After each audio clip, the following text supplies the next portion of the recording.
इस मुहिम भारत भाग्य विधाता की खास पेशकश एक नारी ऐसी भी में आपका स्वागत है। आज हम बात कर रहे हैं आर्थिक असमानता यानी कि इकोनॉमिक डिस्पैरिटी की, और अब स्टूडियो में हमारे साथ जुड़ने वाली हैं एनवायरमेंटलिस्ट वंदना शिवा। वंदना जी का हम जोरदार तालियों से स्वागत करते हैं।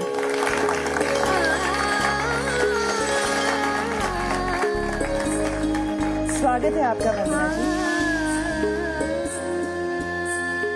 वंदना जी, आज हम बात कर रहे हैं आर्थिक असमानता और कैसे ये महिलाओं की जिंदगी में एक नासूर बन के रह गया है। 1991 के बाद एलपीजी का दौर आया, लिबरलाइजेशन, प्राइवेटाइजेशन और ग्लोबलाइजेशन, मगर उसके बाद अमीरों की तादाद बढ़ती ही चली गई और आज गरीब गरीब होता जा रहा है। आपके क्या विचार हैं इसके ऊपर? इनका डिजाइन ही ये है कि अमीर के हाथ में सब कुछ आ जाए जी, चाहे वो हमारा पानी हो और हम दिल्ली का पानी का निजीकरण बहुत जबरदस्त लड़े, चाहे वो हमारा बीज हो। बीज महिलाओं के हाथ में होता था। जब तक महिलाओं के हाथ में था, पोषण होता था खाने में और बीज कभी फेल नहीं होता था, क्योंकि हमारे हर फेस्टिवल में बीज का सिलेक्शन जड़ा हुआ है। जैसे साउथ में मैं बहुत रही हूँ जी, तो एक उनका जो न्यू ईयर होता है उगडी, तो उसमें 9 बीज उगाती हैं और महिलाएं, उसमें मालूम पड़ जाता है कौन सा बीज ठीक है कौन सा नहीं है, फिर लेन देन से पक्का कर लेती हैं जी। कभी फेल नहीं हुआ। जब से बहुराष्ट्रीय कंपनियों के हाथ में बीज आया जी, तो हमारे देश में करीब 3 लाख से ज्यादा किसानों ने आत्महत्या कर ली है। हर किसान की आत्महत्या के पीछे एक महिला है, एक विडो है जिसकी जमीन भी गई और जिसको बच्चों को पालने की भी जरूरत है। जब जमीनें लोगों के हाथ से निकल जाती हैं तो गरीबी बढ़ेगी। जब से ये नई पॉलिसीज आई और हरित क्रांति आई जी, तब से खेती में महिलाओं का योगदान कम होता गया। तो आर्थिक असमानता हुई है कि महिलाओं के हाथ से उनका रोजगार छीना गया। एलपीजी पॉलिसी क्या है कि सब कुछ एक बाजारी वस्तु है, एक फेंकने की चीज है, और महिलाएं का भी शरीर है, एक श्रद्धा की चीज नहीं है, एक महिलाएं का अपना सब्जेक्टहुड नहीं है, पर वो भी एक ऑब्जेक्ट है कमोडिटी का। एक अनएम्प्लॉयड हो, हॉलीवुड फिल्म बॉलीवुड फिल्म देखो, शराब पियो, तो एक वस्तु की तरह उनको ट्रीट किया जाता है। वस्तु बनाया गया है महिलाओं को, और हमारे सारे प्राकृतिक संसाधनों को भी वस्तु बनाया गया है। पॉलिटिकल ताकत में आके पॉलिटिशियन अपने जान पहचान के लोगों को, कंपनियों को कंसेशन देते हैं समाज के कॉस्ट पे।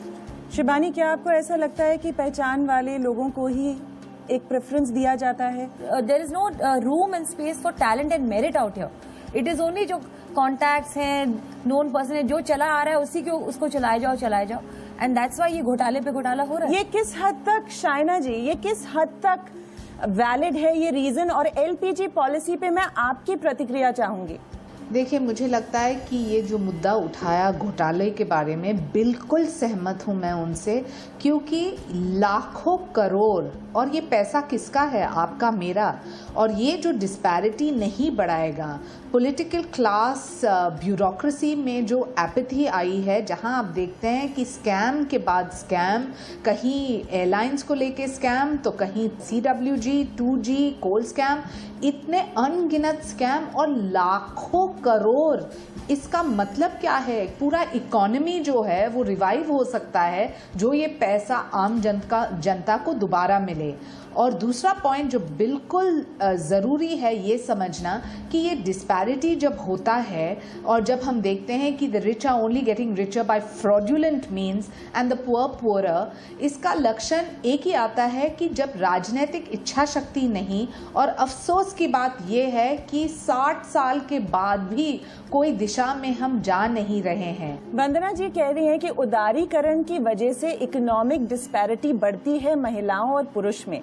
जब समाज में एक दृष्टिकोण हो कि महिला भी इतनी ही केपेबल है जितने पुरुष, और मैंने इसलिए कहा कि परिवार का समर्थन, पति का समर्थन, सास ससुर का समर्थन और महिलाओं का समर्थन महिलाओं के प्रति, तब आप देखेंगे कि ये जो गैप है वो कम होता है।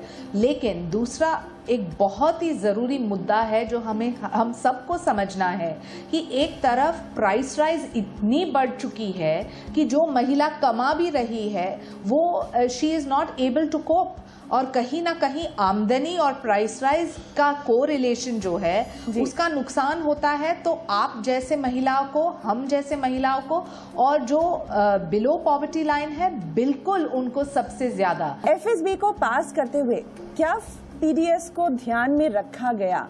पीडीएस को तो पहले तोड़ा गया 91 की पॉलिसी में, जो उदारीकरण कहते हैं। कुछ उदार नहीं हुआ उसमें, बिल्कुल। अमीरों का उदार हो गया, कंपनियों का उदार हो गया, गरीब और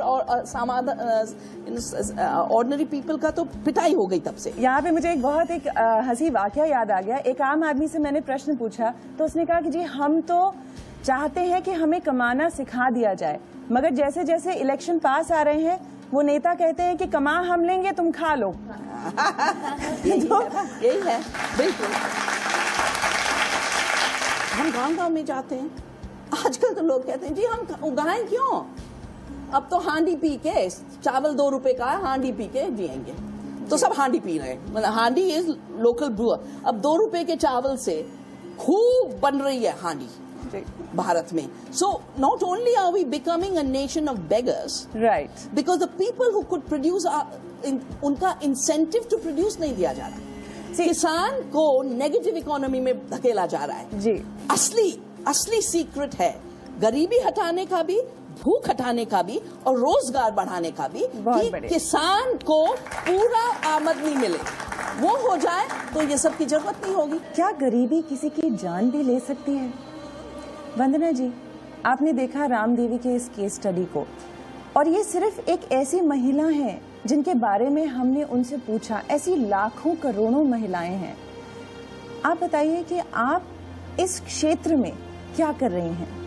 पहली बात तो ये जिस कंस्ट्रक्शन साइट में जहाँ पे बच्ची 6वीं मंजिल से गिरी, जी, हर लेबर एक डिस्प्लेस्ड फार्मर है। ये परिवार अपना पूरा रोजगार एक डिग्निटी के साथ कर सकता अगर हमारे पॉलिटिशियंस में और इकोनॉमिस्ट में ये सोच नहीं होती कि खेती खत्म करनी है भारत की। ये सोच है लिबरलाइजेशन की, कि मल्टीनेशनल्स पे निर्भर करवा दो, इंपोर्ट्स पे निर्भर करवा दो, भारत की आत्मनिर्भरता खेती में खत्म करो, गरीब से छीनी जाए जमीन जो उसकी एक रोजगार का साधन है और इस तरह परिवार का एक सुरक्षा है, उसे छीना जाए। आप जानती हैं जब से ये उदारीकरण हुआ है 15 मिलियन 150 लाख किसान जमीन से उखाड़े गए हैं और फेंके गए हैं कूड़े की तरह शहरों की तरफ, और फिर उनकी जिंदगी है। वंदना जी, आपकी ये सब बातें और आंकड़े सुन के मैं शिवानी आपका रिएक्शन लेना चाहूंगी। क्या आपको पता है ये सब आंकड़े, बॉलीवुड के लोग क्या महसूस करते हैं इसके ऊपर? आई have to say Vandana ji and Divya and Shaina of course, it has been a very eye opening experience for me to listen to all this piece of information. It is shocking, it is disgusting, it is unnerving, और बहुत डर लगता है कि अगर ऐसा रहा तो हमारे देश का फ्यूचर क्या होगा। कि बॉलीवुड से होते हुए आप कम से कम ये महसूस तो कर रही हैं। आइए देखते हैं कि हमारी आवाज में हमारी आवाम क्या सोचती है। महिलाओं का हक जो होना चाहिए, जैसे हमारे जो इकोनॉमिक राइट्स हैं वो हमें नहीं मिल पा रहे हैं। मेरे हिसाब से ये सारे के सारे जो इनके पीछे जो कारण है, मुख्य कारण जो कह सकते हैं, वो हमारे पॉलिटिशियंस हैं, जो हम लोगों को प्रॉपरली इस महिलाओं को डिस्ट्रीब्यूट नहीं कर पा रहे उनके इकोनॉमिक राइट्स। 150 रुपए जो था एक मजदूर की जो थी, पुरुष मजदूर की जो थी, वो दैनिक मजदूरी दी जाती थी और महिला को 100 रुपए दिया जाता था। तो सीधा सीधा 50 रुपए का डिफरेंस उसके बीच में आया था। गरीब महिलाएं गरीब होती जा रही हैं, अमीर महिलाएं अमीर होती जा रही हैं। जो प्रॉपर हक है वो महिलाओं को नहीं मिल रहा है। क्या हम सबको ये पता है कि 40% लोग के पास बैंक का एक्सेस नहीं है हमारे देश में, यानी कि 5.8% बैंक ब्रांचेस होने के बावजूद लोगों के पास बैंक में खाते नहीं हैं। वंदना जी, आप ये बताइए कि अब उपाय क्या है आज के हमारे इस भारत में कि हम महिलाओं की आर्थिक स्थिति को सुधारें? पहला स्टेप तो आर्थिक स्थिति सुधारने में है कि प्राकृतिक संसाधन जिससे रोजगार भी मिलता है और जरूरतें भी पूरी होती हैं। अगर पानी नहीं है तो प्यास भी नहीं बुझेगी, खेती भी नहीं होगी। तो प्राकृतिक संसाधनों पे जो एक आक्रमण हो रहा है और उसका निजीकरण हो रहा है और रिसोर्स ग्रैब और लैंड ग्रैब हो रहा है, उसको थामा जाए और महिलाओं का एक उसमें राइट्स रिकग्नाइज हो। सेल्फ एम्प्लॉयड ही ज्यादा बने या जॉब्स भी जनरेट की जाए? नहीं, जॉब्स हिम्मत नहीं है ना सरकार के पास, और मैंने तो कैलकुलेशन कर रखा है, बहुराष्ट्रीय कंपनियों के हाथ में अगर पूरी इकोनॉमी गई, जो उनका सोच है, अभी भी आज भी Europe India free trade treaty चल रही है, यूएस इंडिया एग्रीकल्चर ट्रीटी हो चुकी है, जापान इंडिया, थाईलैंड इंडिया, चारों तरफ से बाजार का आक्रमण है बहुराष्ट्रीय कंपनियों की। जी। अगर वो हुआ 3% दुनिया की आबादी को नौकरी मिलेगी, क्योंकि बहुराष्ट्रीय कंपनियां लोगों को नौकरी नहीं देती हैं, मुनाफा कमाती हैं। सरकार की भी हिम्मत नहीं है कि सारे भारत को 1.2 बिलियन लोगों को की नौकरी का इंतजाम करे। धरती ही एक है जो जेनरस है, उसके लिए सेल्फ एम्प्लॉयमेंट और उसके लिए वुमेन्स स्किल्स, नॉलेज और क्रिएटिव वर्क का फुल रिकग्निशन। जब महिला बीज बचाती है वो काम नहीं है, तो ये जो महिलाओं के योगदान को इनविजिबल बनाया जा रहा है, उसको विजिबल बनाना बहुत जरूरी हो गया है। महिलाओं का हाथ और दिमाग और दिल और एक हमें, क्योंकि चारों तरफ ये इकोनॉमी टूट रही है। मगर फिर भी आर्थिक असमानता हर वर्ग में है, तो इसके लिए सोल्यूशन आपकी नजर में क्या है? बहुत सारी चीजें हैं, जैसे कि जरूरी नहीं कि जो बने बनाए स्कूल्स हैं आप उन्हीं में जाके जॉब सीख करें।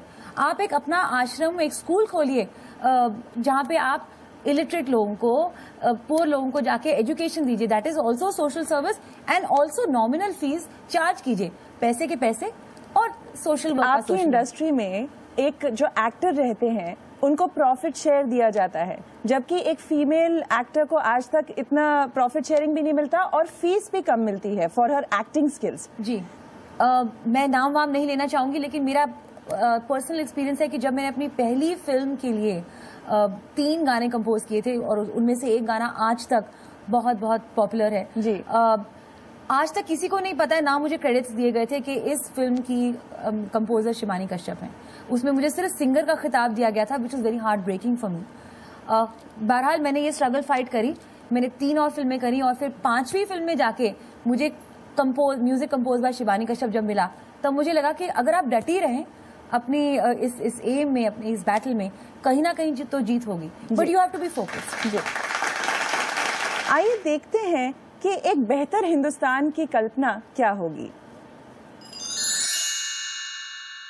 एक बेहतर हिंदुस्तान बनाने के लिए सबसे पहले जो आर्थिक महिलाएं हैं, जो बिल्कुल लोअर क्लास महिलाएं हैं या मिडिल क्लास महिलाएं हैं, उनकी स्थिति में सुधार होना चाहिए, क्योंकि जो हाई क्लास है वो तो हाई क्लास है ही है। जो नीचे के लोग हैं, जो नीचे की महिलाएं हैं, उनको कहीं से कोई, किसी भी सरकार से कोई मदद नहीं मिल पा रही या पहुंच नहीं पा रही। आर्थिक असमानता को खत्म करने के लिए हमें पहले तो जागरूक होना पड़ेगा और औरतों को सामान्यता पे मतलब उनको इक्वल समझना होगा। और हर घर में जैसे कुछ भी औरतों के साथ होता रहता है, ये सारी चीज़ें अगर हम ख़त्म करें, घर से इसकी शुरुआत हो और इसमें सरकार भी कोई कदम उठाए, तब जाके हम बेहतर हिंदुस्तान का वो सपना देख सकते हैं और औरत को एक आर्थिक रूप से सक्षम बना सकते हैं। आज हम आर्थिक विषमता और सामाजिक विषमता से जूझ रहे हैं, मगर कहीं ना कहीं हम सब महिलाओं और औरतों के मन में एक छोटी सी उम्मीद है, और इसी उम्मीद को दर्शाता है हमारे स्टूडियो में मौजूद बॉलीवुड सिंगर शिवानी कश्यप का ये गाना। तो आइए शिवानी, आप ही के मुंह से सुनते हैं और हम भी गुनगुनाएंगे। I'm a woman, I'm a girl, this is my story. I'm a woman, I'm a girl, this is my story. Excitement भरा मेरा आज है, सर पे खुशियों का ताज है, जब चाहे चले मर्जी मेरी, दुनिया को मुझ पे नाज है। अमीरी और गरीबी के बीच असंतुलन सभी देशों की सबसे पुरानी और घातक बीमारी है। कल हमने आपसे पूछा था हमारे वित्त मंत्री का नाम क्या है, जिसका सही जवाब है ऑप्शन सी, पी चिदम्बरम। जिन्होंने सही जवाब दिए हैं उनके नाम हैं आशीष कुमार शर्मा बिहार, वरुण सिंह पुंडीर दिल्ली, और जितेंद्र सिंह, लुधियाना, पंजाब। आज का सवाल है, वित्त मंत्रालय का हेडक्वार्टर कहाँ है? ए, मुंबई, बी, कोलकाता और सी, दिल्ली। आप हमें अपने जवाब SMS के जरिए भेज सकते हैं।